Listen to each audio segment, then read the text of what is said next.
Well, it's next day and we got a little bit more done. So I got this panel done. So this, as you can tell, is the driver's side. So this is all welded up and primered and waiting for seam sealer. So we'll get on to the next step. So I just threw the fender on for mock-up and measured the hood and did my diagonals, and everything is square and everything looks really, really good. So I'm very happy with this. Literally just C-clamped on there.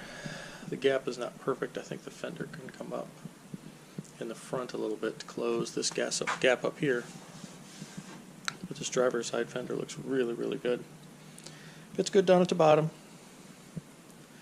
So it's the first time in a long time I've seen it with fenders on it that actually fit. So very happy.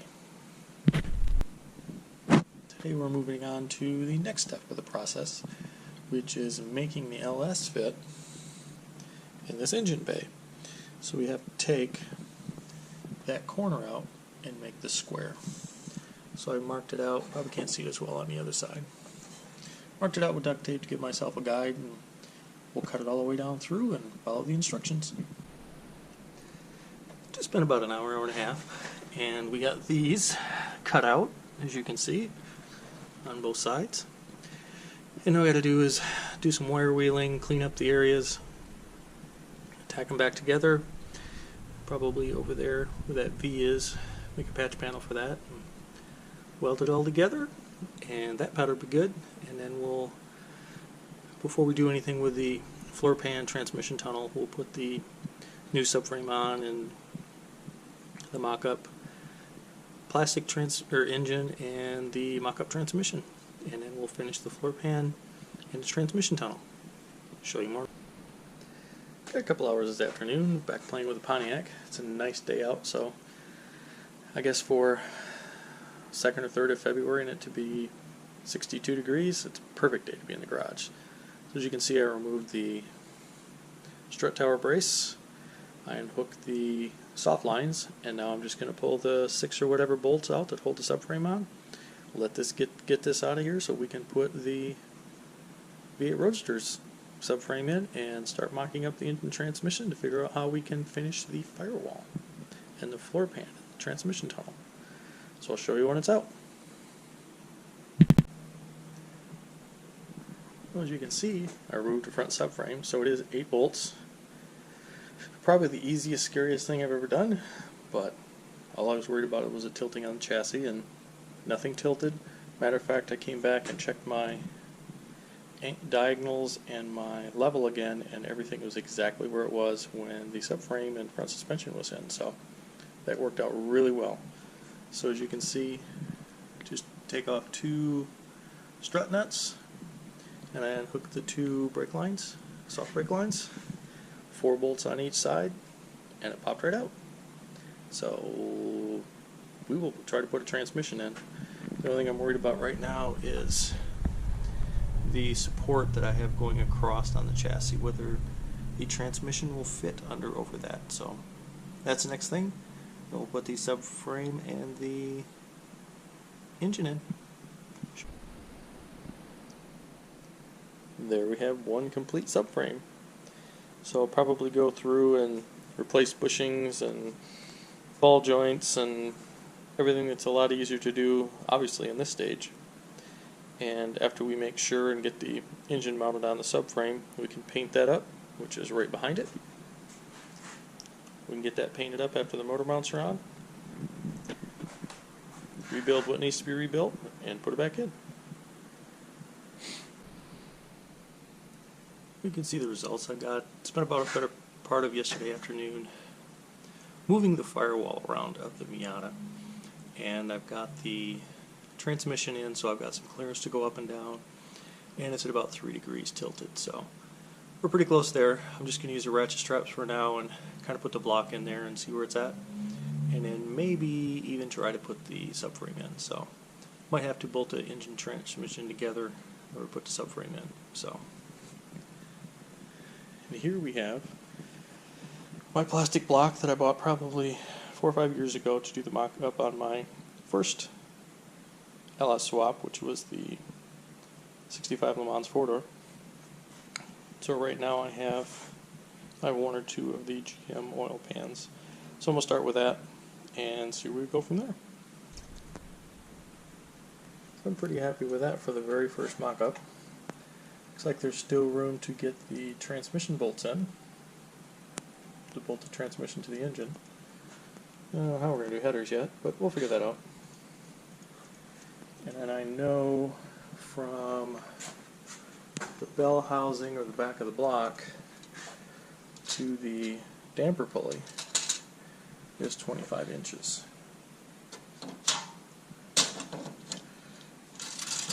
So 25 inches is about right here, and that's 30 inches, so if we go with a 3-inch radiator, we might just have enough room. I know they fit because they've done them before. So we'll just keep plugging along. I think the next step is to bolt the engine to the transmission and make it a lot simpler to take in and out. That was just for a mock-up right now, but right now things look good. So the engine and transmission are now together, and the first time in the chassis. So we're at about 2.7 degrees. I shoot for 3, so that's good enough for mock-up. We got the cylinder heads nice and close on the passenger side to the firewall. Looks like we'll still have plenty of room to get the bolts in, which is one of my biggest concerns. And then we'll be able to play around with the height. So I think I'm going to put an intake on it and things like that, just see what it looks like. And then I've got it strapped up because I'm going to use my jack to see how the subframe fits. So we'll show you that after lunch. We had everything all mocked up, so engine, transmission, the front subframe, and I actually put the steering rack on the front subframe, so I make sure the engine cleared the oil pan, but I have one little spot on this rib, so I've kind of marked out what I have to remove. But right now, that is where everything is at. We're a little high on the angle, and that's just because I can't move the back of the transmission up anymore because of that one little spot. Also need to cut around the selector switch because that's very, very tight. Might have to turn that and face it down. But the nice thing is this came from the factory with a cable operated gear selector for the automatic transmission, so we're going to try to reuse that. So this is where we're at. And I haven't got the steering rack completely down, tightened. So I got probably an 1/8 inch clearance now, so I tighten that down. That'll give you a little bit more, but this is just for mock-up purposes right now. Kind of like it when a plan comes together. So the next thing I wanted to do was check my header clearance and what I have. So I've been using Speed Engineering headers for a couple of years now, and I happen to have like 3 sets. One for my car, which is a set of long tube headers, which I've already automatically discounted because I know they weren't going to work. A set of S10 swap headers, and a set of, I think they call them like a ram's horn, but they're a center dump header. So I tried the center dump header on the driver's side, and it was really, really close where the collector was and interfering with the steering rack where the shaft comes in. So I went and tried the set driver's side out of the S10, and it is like it was made for it. I think we'll have to do a little bit with the steering column when it comes out, so it works perfectly down at the steering box itself. But as you can see up here, we have a little bit of a clearance issue. So I think we can use some joints and stuff to fix that. And on the passenger side, the center dump works really, really nice. So I am happy with that. I'll go ahead and put the collector tips on and make sure we have good clearance. But right now, everything looks good for there. So the next question you want to ask yourself is, will the stock truck intake work? Probably not. Because I've got this straight edge laying across, and as you can see, the throttle body is probably going to stick out. Now there's a small bump in the hood, and we could go up from that, but I'm not sure if that's going to work or not. Plus you got gaskets to fit in there, and you know, we'll probably move the engine up and down a little bit, but right now that might be a different intake that's going to be required for this, but we'll check it out.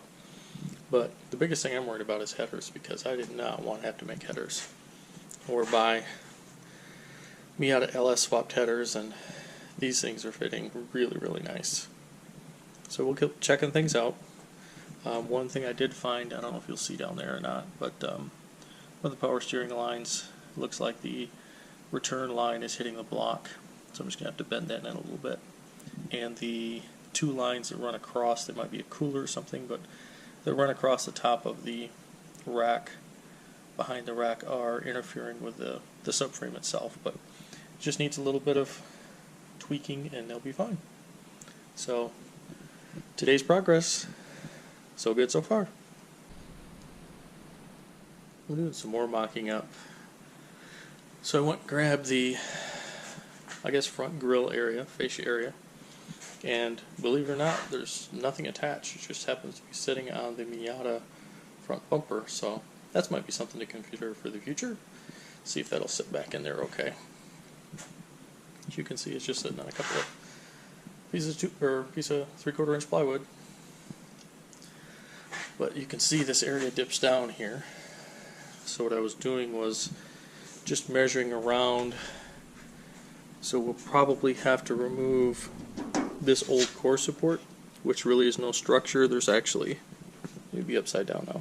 There's a good structure in here that the crash bar attaches to, or the bumper attaches to. So if we remove that, we can go from this surface here over to that surface there. There's about 27.5 inches, so if we can get a 26-inch radiator. And then I was looking, this front end might come up a little bit, but I think we can go with about a 19-inch radiator. So AFCO makes one where the inlet and outlet are on the passenger side, which is perfect for the LS engines. So we'll keep investigating, but just want to continue mocking up before we start cutting and grinding and doing anything else. I know we've got some work to do to make the transmission fit to transmission tunnel a little bit better, but everything else is going quite well. So I think I'll wrap this video up, post it, and we'll start on more tomorrow.